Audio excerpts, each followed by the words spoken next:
Assalamualaikum warahmatullahi wabarakatuh. Video ini dibuat untuk memenuhi tugas ujian tengah semester dalam mata kuliah Psikologi Kepribadian yang diampu oleh Bapak Nuzul Ahadianto, SPSI MSI. Sebelum saya memasuki pembahasan yang lebih lanjut, izinkanlah saya memperkenalkan diri terlebih dahulu. Perkenalkan, saya Zulaiho Balajalillah dengan NIM 2341030 526 dari kelas Psikologi Islam 3 angkatan 2023. Dalam bahasa Inggris, istilah kepribadian itu adalah personality. Sedangkan dalam istilah sebuah kata Latin itu adalah persona, yang berarti itu topeng. Topeng tersebut itu sebagai perlengkapan yang selalu dipakai dalam pentas drama Yunani kuno. Kemudian istilah tersebut diadopsi oleh orang-orang Roma menjadi sebuah konotasi bahwa persona itu sebagaimana seseorang nampak di hadapan orang lain. Konotasi tersebut seolah menunjukkan bahwa kepribadian itu bukanlah diri orang tersebut yang sebenarnya. Faktor-faktor yang mempengaruhi perkembangan kepribadian itu ada 3, yaitu nature theory, nurture theory, dan konvergensi teori. Kalau nature theory yaitu faktor pembawaan, yang mana dalam hal ini ada unsur fisiologis dan genetis yang diwariskan dari orang tua, sehingga dalam diri individu itu terdapat karakteristik genetik yang melekat dan tentunya akan mempengaruhi sifat individu. Contohnya penampilan fisik seperti warna kulit, warna mata, tinggi badan, dan lain sebagainya.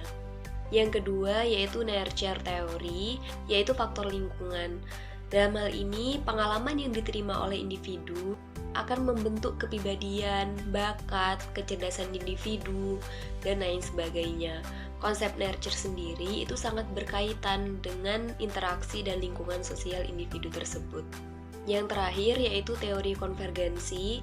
Menurut aliran ini, perkembangan individu itu sebenarnya ditentukan oleh nature dan nurture itu tadi. Jadi bisa ditentukan dari genetik dan juga lingkungannya. Keduanya secara konvergen akan menentukan dan mewujudkan perkembangan individu itu sendiri. Yang pertama yaitu dari teorinya Sigmund Freud. Teorinya itu terlalu fokus pada seks. Karena menurut saya, keinginan itu tidak selalu dipengaruhi oleh libido seksual. Banyak sekali pengaruh keinginan itu sendiri, yang mungkin dari pola asuhnya, dari pengalamannya, dan lain sebagainya. Teori yang kedua yaitu dari teori Carl Gustav Jung. Menurut saya, pandangan Jung tentang anima dan animus itu berpotensi memperkuat stereotip gender, karena dapat menyebabkan pemahaman yang sempit tentang peran gender dalam masyarakat. Selain itu, beberapa konsep dalam teori Jung seperti shadow atau bayang-bayang itu menurut saya itu terlalu ambigu.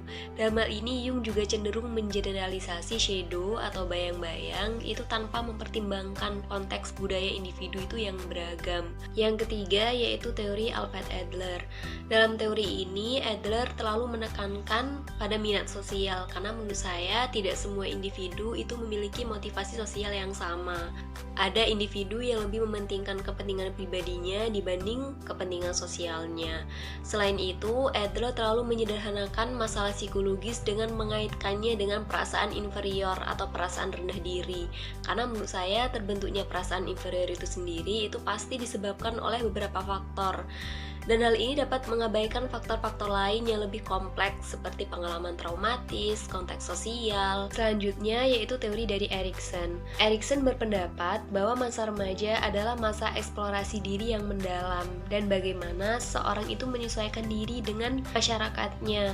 Dari sinilah istilah krisis identitas itu muncul, karena menurutnya pembentukan identitas itu merupakan konflik psikologis paling utama yang dihadapi oleh remaja.